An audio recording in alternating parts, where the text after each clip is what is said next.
നമ്മുടെ നാട്ടിലിപ്പോൾ ആളുകൾ ചെറിയ കാര്യങ്ങൾക്ക് വളരെ പെട്ടെന്നാണ് പ്രകോപിതരാകുന്നത്. അതിനുശേഷമുള്ള പ്രതികരണം എന്താണെന്ന് പറയാൻ പറ്റാത്ത അവസ്ഥയാണുള്ളത്. കഴിഞ്ഞ ദിവസം ആലപ്പുഴയിൽ നടന്നതും അത്തരത്തിലൊരു സംഭവമാണ്. ചായയ്ക്ക് ഒട്ടും മധുരമില്ല, കുറച്ച് പഞ്ചസാര ഇടണമെന്ന് ആവശ്യപ്പെട്ടതും അതിന് പിന്നാലെ ആക്രമണം തുടങ്ങുകയായിരുന്നു. കണ്ടു നിന്നവരെല്ലാം ഓടി രക്ഷപ്പെട്ടു. വെറുമൊരു ചായയുടെ മധുരത്തെ ചൊല്ലി തുടങ്ങിയ തർക്കമാണ് പിന്നാലെ വലിയൊരു തല്ലിലേക്ക് നീങ്ങിയത്. ചായയ്ക്ക് പഞ്ചസാര വേണമെന്ന് ആവശ്യപ്പെട്ടതിനെ തുടർന്നുണ്ടായ തർക്കത്തിനിടെ ആലപ്പുഴ ബീച്ചിൽ ഒരു യുവാവിനെ 6 അംഗ സംഘം അടിച്ചു വീഴ്ത്തുകയായിരുന്നു. തൃശൂർ ഇരിങ്ങാലക്കുട പുളിക്കൻ ഹൗസിൽ സിജോ ജോണാണ് തലയ്ക്കും കൈക്കും പരിക്കുകളോടെ ആലപ്പുഴ ജനറൽ ആശുപത്രിയിൽ ഇപ്പോൾ ചികിത്സയിലുള്ളത്. ബീച്ചിലെ കാറ്റാടി ഭാഗത്താണ് സംഭവം നടന്നത്. ഇടപ്പള്ളിയിലെ ഓയിൽ ഗ്യാസ് കമ്പനിയിലെ ജീവനക്കാരനായ സിജോ ജോൺ മറ്റ് 3 പേരുമായിട്ടാണ് ബീച്ചിലെത്തിയത്. കാറ്റാടി ഭാഗത്തെ ഒരു കടയിൽ നിന്ന് ചായ കുടിക്കുന്നതിനിടെ സിഗരറ്റ് കത്തിക്കാൻ ലാമ്പുണ്ടോ എന്ന് ചോദിച്ചിരുന്നു. ഇതിനുശേഷം ചായയ്ക്ക് അല്പം മധുരം വേണമെന്ന് ഇയാൾ പറയുകയായിരുന്നു. കടയുടമ പെട്ടെന്ന് ദേഷ്യത്തോടെ ഇല്ലെന്ന് മറുപടി പറഞ്ഞു. അതോടെ ഇരുവരും തർക്കത്തിലേർപ്പെടുകയും ചെയ്തു.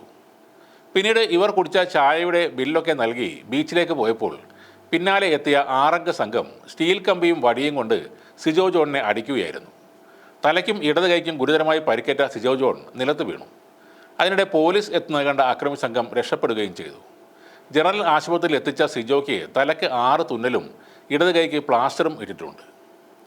കടകളിൽ മാത്രമല്ല, റോഡിൽ ചെറിയ തോതിൽ മറ്റു വാഹനങ്ങളുമായി ഉരസിയാൽ പോലും മാരകമായ ആക്രമണമാണ് പലപ്പോഴും ഉണ്ടാകുന്നത്.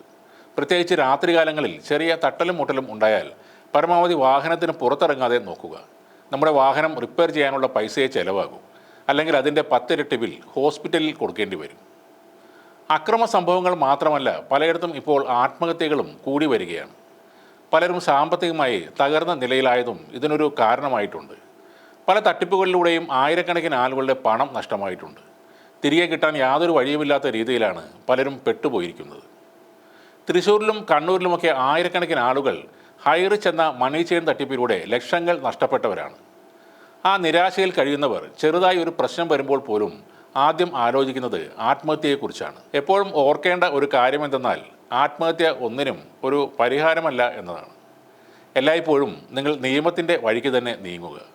പണം സമ്പാദിക്കാൻ മണി ചെയിൻ പോലുള്ളവ നടത്താതെ മാന്യമായ അംഗീകൃതമായ വഴികൾ മാത്രം സ്വീകരിക്കുക.